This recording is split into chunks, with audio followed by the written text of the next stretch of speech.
and welcome to another thangka talk. Today I'll be talking about Manjushri, one of the three great bodhisattvas that you see here and that I talked about in my previous thangka talk on Avalokiteshvara, or Chenrezig in Tibetan, the Buddha of compassion.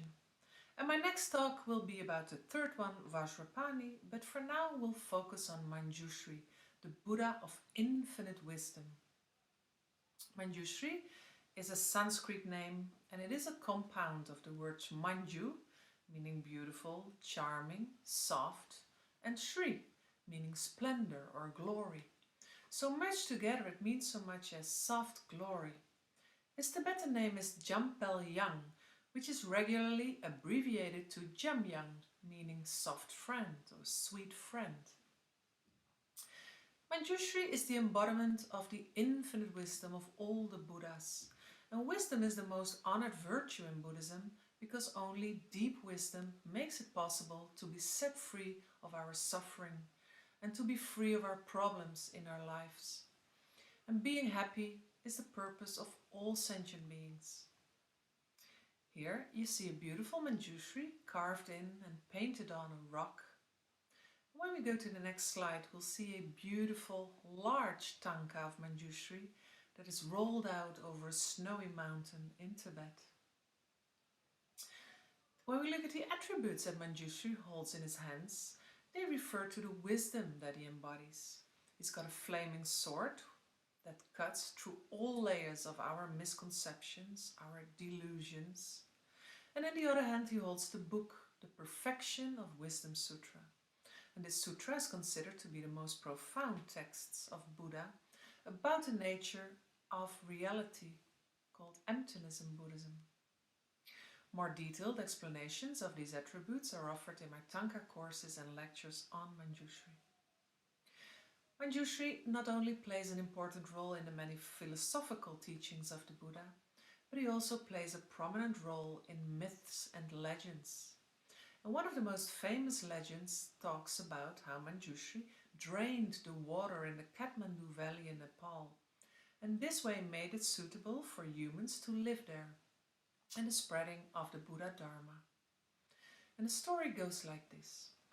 Very, very long ago, Manjushri meditated on the top of the five-pointed mountain in China, where his house was located. And during this deep meditative state, he became aware of the Nepal Valley and the lake of pure water with which it was filled. And it was in this lake that a previous Buddha had planted the root of a lotus that eventually grew into a huge 1,000-leaved blossom. And it was at this place that a blinding light known as Swayambu Dharmadhatu miraculously appeared. After he came out of his meditation, Manjushri went to the valley and took his sword with him. On a spot that was called the Turtle Mountain, he split the earth in half with his powerful sword, causing the water of the lake to drain to the south. Then, in order to make up for the fact that he had split the Turtle Mountain in half, Manjushri established a beautiful shrine in honor of Avalokiteshvara, the Bodhisattva of compassion. So this spot would become a place of worship in the future. And while the water was drained from the valley, on a hill known as the Diamond Peak, appeared an incredible light, the Light of Swayambu.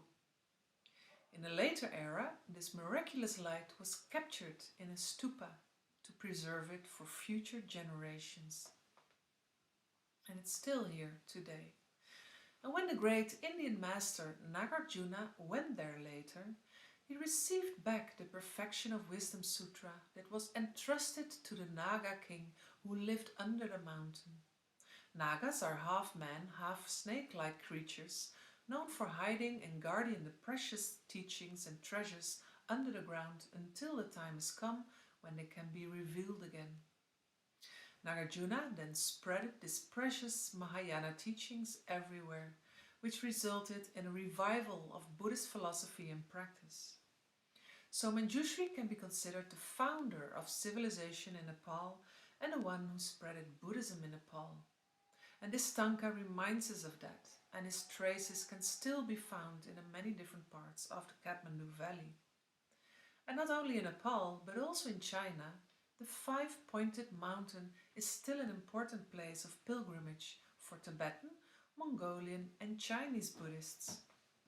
The 53 sacred monasteries of this cultural heritage of Wutai were added to the UNESCO World Heritage List in 2009. And should you ever hike in this area, look out for Manjushri, as it is said that he regularly manifests himself on this mountain in the form of an ordinary pilgrim or a monk.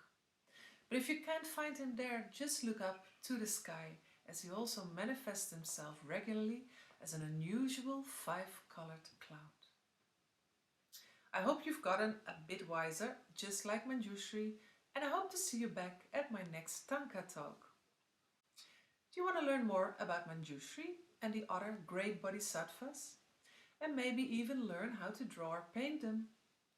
Just check out the links to my upcoming thangka art courses and lectures in the description below.